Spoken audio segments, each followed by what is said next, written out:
Greetings, witches. It is Sunday, May 31st, 2026, and today is a blue moon, which means the second full moon in 1 month. So we had one May 1st, and now we're having one May 31st. So we're going to do a full reading today and a bit of a ritual, full moon ritual, blue moon ritual, which is kind of the same as a full moon ritual, except that a blue moon is considered amplified and more powerful. So, yeah, we'll do a little bit for that and do a full reading. So I would like this reading. I'm going to ask the cards and Spirit. I would like this reading to tell us what we need to know from now until the next full moon. For the collective watching, we're going to do a full spread.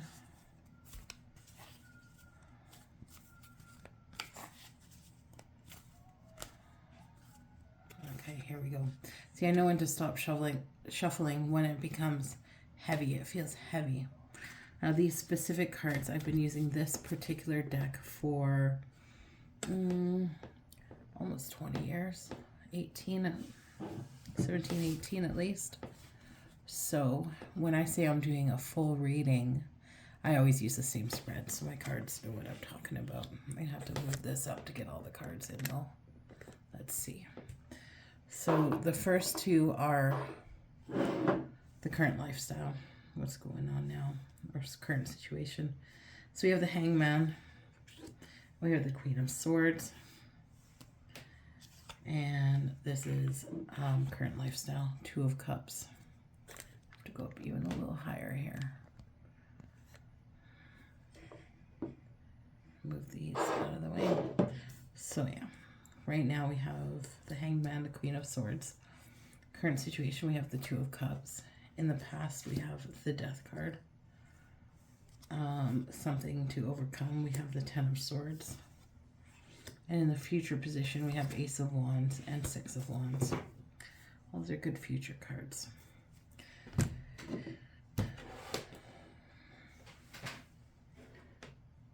So, if you look at our scribble deck that we did,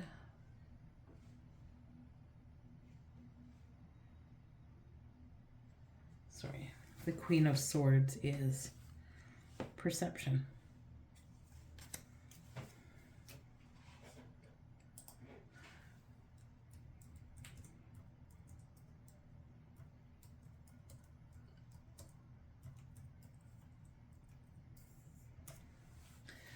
So we have, it's kind of funny because the Hanged Man is about a change of perception.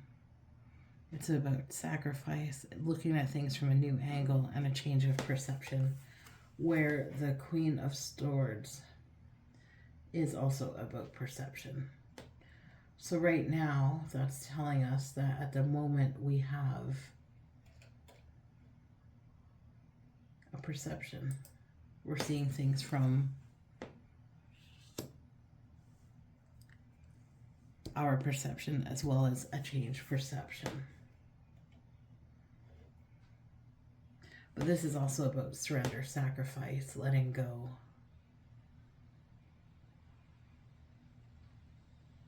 Independence, logic, truth, rational thinking.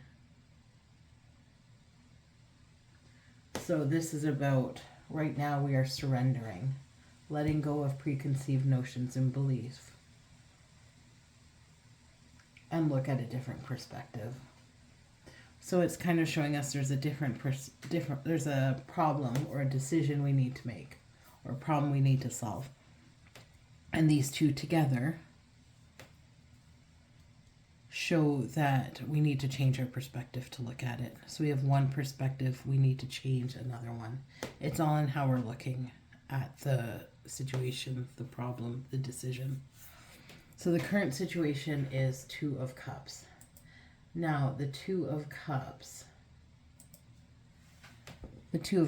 is about a partnership. It could be a relationship, but it doesn't have to be a romantic one. It is a partnership. That's what we even called it on the scribble deck. We called it connection. Partnership, connection. It's working with another person. So this is telling us that this relates to this. So this decision, this change of perspective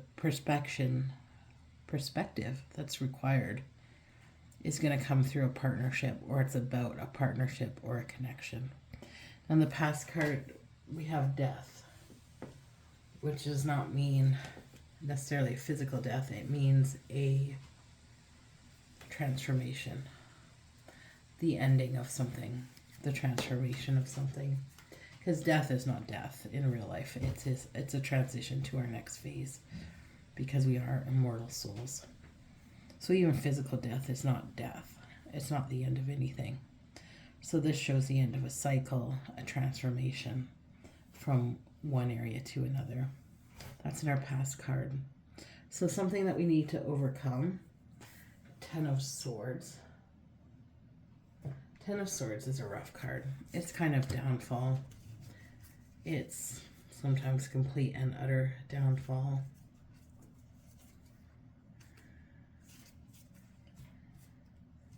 There's Scribble Tarot. What did we call it? A ruin. So what we need to overcome is ruin and downfall. So if we're hung up on failing in the past from this transformation, then we need to change our perspective and work in a partnership to overcome the ruin of the transformation in the past. So we need to overcome this. We need to let it go. Now, in the future, we have Wands. Wands are about inspiration and that sort of thing. So the 6 is... the Ace is inspiration, and the 6 is public victory. So we're going to have a new inspiration. Aces are always something new coming into our lives, coming into our fields. I hope you can see all of these cards here. The Ace and 6 of Wands. So we have a new inspiration and a public victory. So it's not just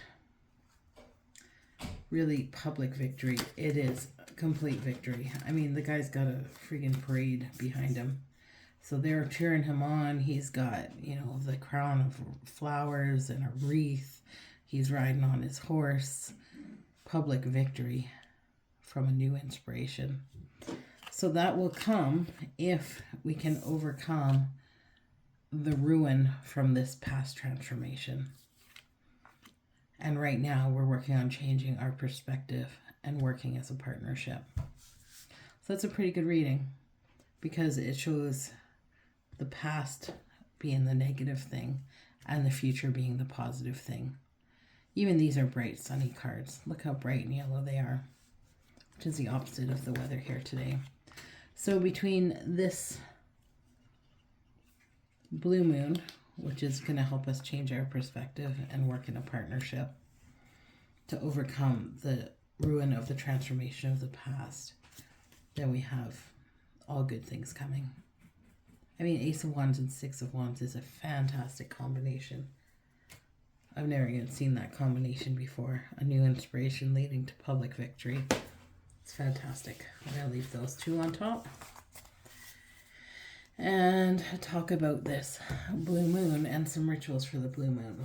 Now, for one thing, it's very intense energy to charge your crystals, charge some water. You can pour some water into a glass, like a jar, a vase, anything like that, and put it outside or put it in the window, just anywhere the moonlight's going to hit it. Same thing with your crystals. You can give them a wash, cleanse them off with running water, and then leave them to charge in the moonlight, windowsill or outside, doesn't matter. So one thing we can do, another thing we can do is write down what you're ready to release. So things that you can release. And you can also write your highest goals, and intentions.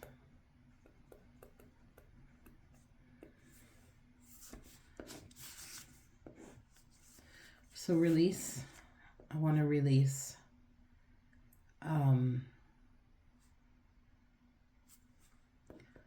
fears around spiritual work, like being judged. I want to release lack. I want to release any grudges I may be holding. My highest goals and intentions are retirement, abundance, living in nature, living a spiritual life. Now, some good, I'm going to burn this, I'm going to make it smaller.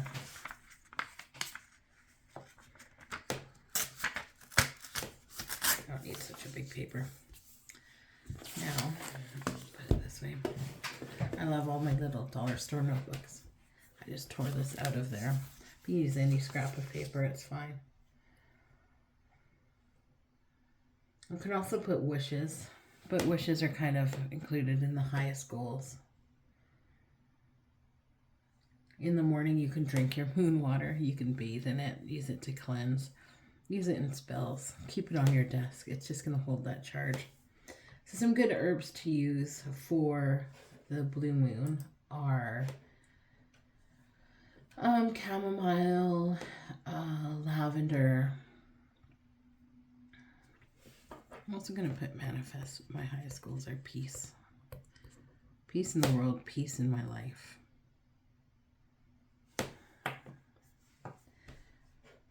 But some of the herbs you can use are, where did I have it here?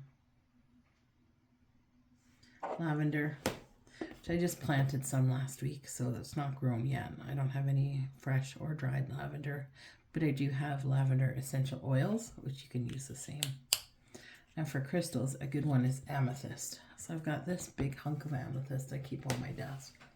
I also have some little amethyst chips that you can get for pretty cheap.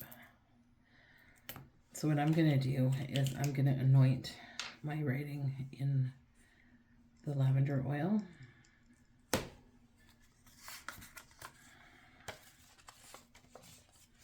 Now what you can do is you can bury this under the moonlight.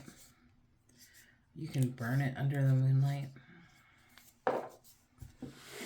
But it is pouring rain here today, so I'm not going out in the moonlight tonight. So I'm going to burn it. Burning your intentions is always powerful. Your goals, your fears, what you release. So I'm going to ask that the energy of the new moon helps me release what I need to release and to manifest my greatest wishes and goals. And then the lavender oil is burning. You could also wrap it around like a sprig of lavender, dried or fresh, and bury it in the yard under the full moon in some dirt. Burn that a little more. Usually I would do it in the sink, but you know, for the video I'll do it on camera. I have this nice little tray that won't burn anything, kind of protect it. I'm not gonna set anything on fire here. Other than my goals, other than what I want to release. And other than putting some crystals and water in the window tonight to charge, because this blue moon is a very intense full moon. This is what I'm doing for the new moon this month. Other new moons this year are May 20th, Oh, this is the only one for 2026. May 20th, 2027. One in 28. One in 29. None in 2030. So it's basically one a year or less. So this is a very rare occurrence. We can use it as a time to pause, look at where we are and where we want to focus, which is, you know, our perspective. We got 2 cards there about our perspective. Work on our long-term goals and releasing. So you don't need to do anything elaborate. It can be pretty simple. But have a great day and a great blue moon, which is